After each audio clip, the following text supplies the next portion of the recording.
नमस्कार मित्रों, आज की तारीख है 4 नवंबर 2012 संडे। ये वीडियो है कि भाई बिना राइट टू रिकॉल अच्छे आदमियों को चुनो, लेकिन राइट टू रिकॉल की चिंता बाद में करो। ये बात कितनी गलत है।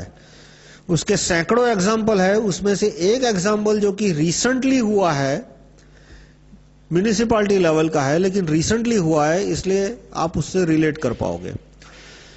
वेरावल गुजरात में एक सिटी है, डिस्ट्रिक्ट है, वेरावल डिस्ट्रिक्ट सिटी। वहां पे फिशरीज, मछली पकड़ने का उद्योग बहुत बड़े पैमाने पे होता है। बड़े पैमाने पे मछलियां पकड़ी जाती है और एक्सपोर्ट होती है। तो वहां पे दो गुंडे थे, कुहाड़ा ब्रदर्स, मगरा गैंग थी उनकी, और उन्होंने बीजेपी से लिंक कर लिया, तो उनको पुलिस प्रोटेक्शन मिलता था, जुडिशरी प्रोटेक्शन मिलती थी, तो वो बड़े पैमाने पे हफ्ता वसूली करते थे। जो भी बोर्ड चाहती थी मिनिमम उसको 50,000 का हफ्ता देना है, तो इस तरह से बड़े पैमाने पे हफ्ता वसूली करते थे। फिर धीरे धीरे उन्होंने एक्सपोर्ट बिजनेस भी लेना शुरू किया, कोशिश की, तो गुंडागर्दी बहुत बढ़ गई। तो वहां पे लोगों ने डेमोन्स्ट्रेशन करने शुरू किए। 3 हफ्ते तक वेरावल बंद रहा। पेड मीडिया ने उसको वेरावल के बाहर कवरेज ही नहीं दिया।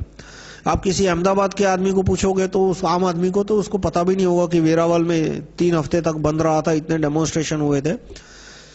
फिर जब बीजेपी और कांग्रेस दोनों ने बोला कि नहीं भाई, हम तो गुंडों को ही सपोर्ट देंगे, तुमको जो उखाड़ना उखाड़ लो, तो वहां के कार्यकर्ताओं लोगों ने बोला कि चलो हम नया पार्टी बनाते हैं, नया ग्रुप शुरू करते हैं। तो जन जागृति मंच करके एक नई संस्था अस्तित्व में आई। अक्टूबर 2010 में उन्होंने कॉरपोरेशन के इलेक्शन लड़े, अक्टूबर 2010 में, और वहां पे कुछ 40 सीट है वेरावल कॉरपोरेशन में। आप गूगल करिए वेरावल जन जागृति मंच और आपको ये सारे आर्टिकल्स मिल जाएंगे। और आपका यदि कोई दोस्त वेरावल में रहता हो तो उसको भी कांटेक्ट कीजिए।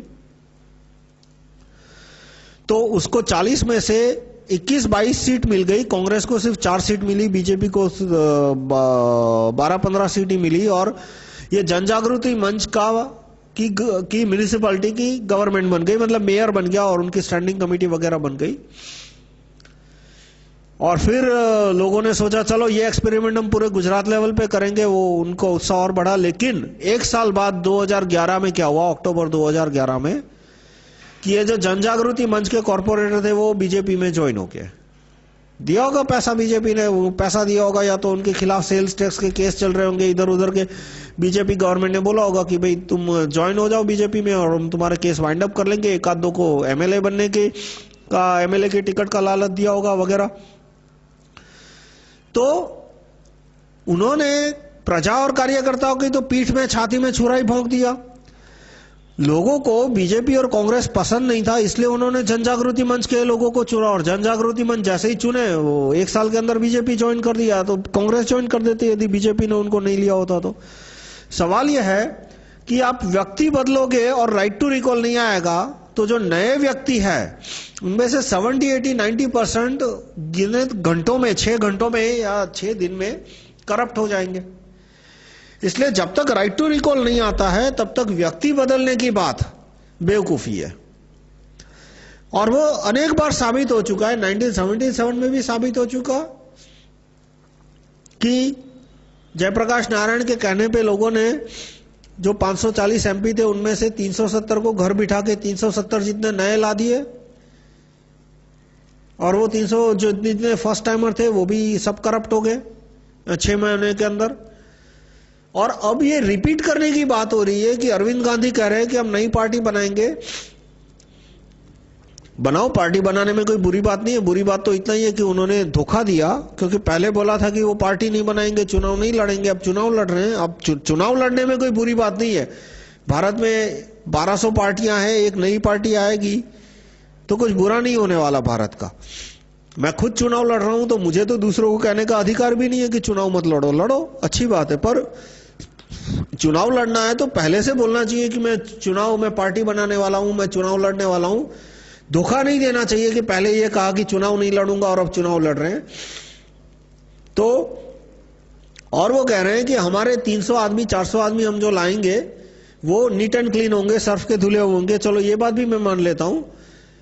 उनकी पार्टी जहां तक मेरा मानना है वो या तो बीजेपी को फोर्स करेंगे कि हमको 50 सीट दो वरना हम इलेक्शन में खड़े होके तुम्हारे वोट काटेंगे, तो इस तरह से 50 एमएनसी एजेंट आ जाएंगे। जो भी आए, उनके 300 आदमी आए तो भी उनको मुबारक, उनके 3 आदमी आए तो भी उनको मुबारक। लेकिन मान लो उनके जो प्रोजेक्टेड सिनारियो है कि उनके 50 एमपी आके देश के हालात में बहुत पॉजिटिव परिवर्तन ला देंगे, मैं कहता हूं कि उनके जो 50 आदमी आएंगे उनमें से 45 बिक जाएंगे। जो एक्सपीरियंस वेरावल में हुआ वही ऑल इंडिया लेवल पे होगा। शायद 100% बिकेंगे ऐसा नहीं बोलता, क्योंकि जिस आदमी को पीएम बनना है वो नहीं बिकेगा। जो आदमी सोच रहा है कि वो अभी भी मिनिस्टर बन सकता है वो करप्शन नहीं करेगा।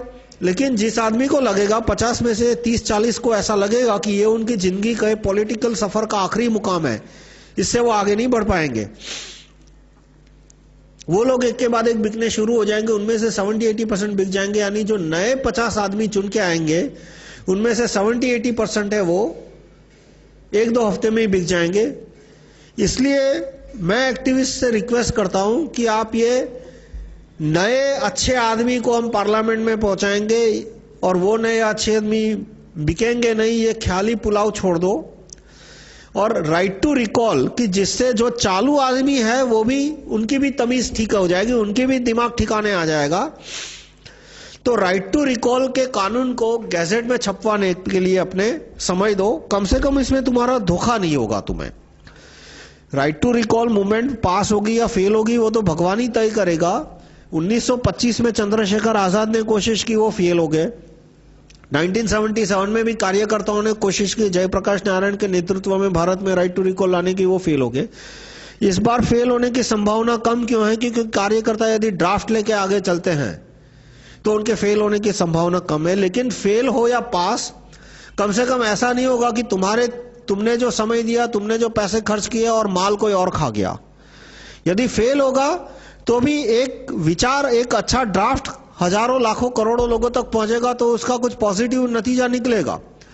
लेकिन आप सिर्फ अच्छे व्यक्ति को एमपी बनाने की कोशिश करोगे तो 50-100 जो भी अच्छे आदमी आप पार्लियामेंट पहुंचाओगे उनमें से 70-80% ये जनजागृति मंच की तरफ बिक जाएंगे। बीजेपी ज्वाइन हो जाएंगे, कांग्रेस ज्वाइन कर लेंगे, सीपीएम ज्वाइन कर लेंगे। कुछ लोग तो इतने गिर जाएंगे कि वो मुलायम की पार्टी में भी चले जाएंगे, लालू की पार्टी में भी चले जाएंगे। तो वो उसमें तुम्हें धोखा होगा और देश का टाइम पास हो जाएगा। धन्यवाद।